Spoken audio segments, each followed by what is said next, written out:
Pranjal and I hope सब अब बहुत अच्छे होंगे। आज हम बात करेंगे निफ्टी 50 और सेंसेक्स के बारे में कि कल मूवमेंट कैसी रहेगी 14 फरवरी को।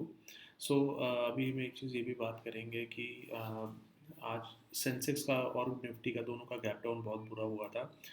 आपने अगर न्यूज़ सुनी हो कि एक कोरियन बंदे ने शायद से एक पर्टिकुलर ट्रांजैक्शन के लिए उन्होंने कुछ वाउन में उनको पेमेंट करनी थी, लेकिन उन्होंने गलती से बिटकॉइन में पेमेंट कर दी और बिटकॉइन कुछ हज़ारों में या कुछ लाखों में उन्होंने दे दिया क्वांटिटी।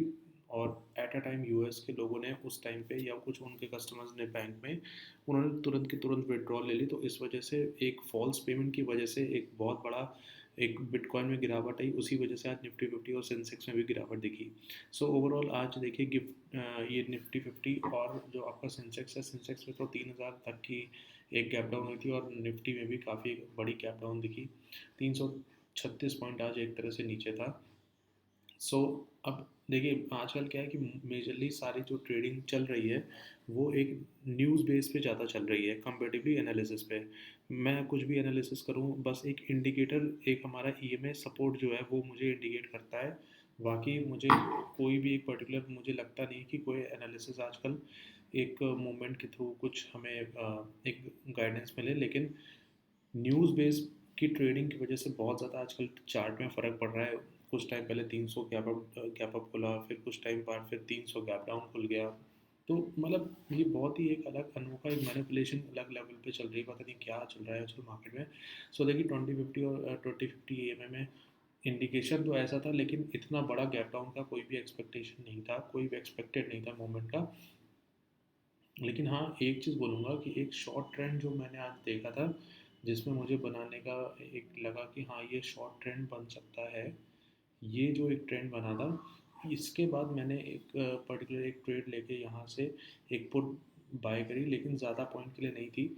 मेन जो था जिसने होल्ड करा हुआ वो यहाँ पे निफ्टी में गिफ्ट निफ्टी के थ्रू आप एक एनालिसिस के साथ एक अच्छा प्रॉपर एक बेरिश ट्रेंड एक मिला था।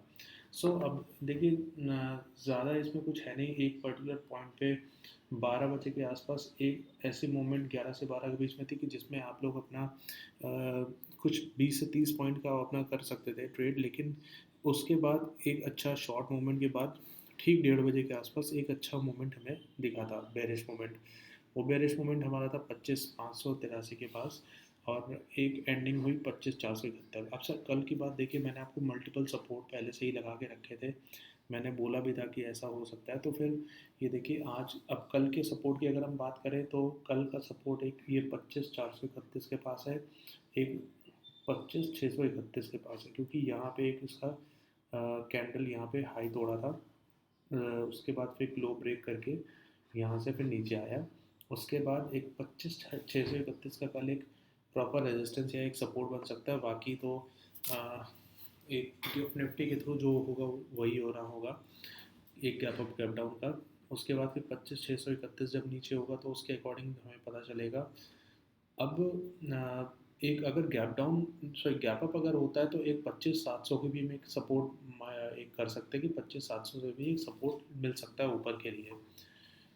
उसके बाद अगर हम निफ्टी की बात करेंगे, सॉरी सेंसेक्स की अगर हम बात करते हैं तो सेंसेक्स में देखिए बड़ी गिरावट तो थी जो भी था, ऑलमोस्ट सब एक प्रॉपर लेवल पे इस पर्टिकुलर लेवल पे कंसोलिडेशन था 83,036 पे। अब कल बात करते हैं इस पर कि क्या होता है।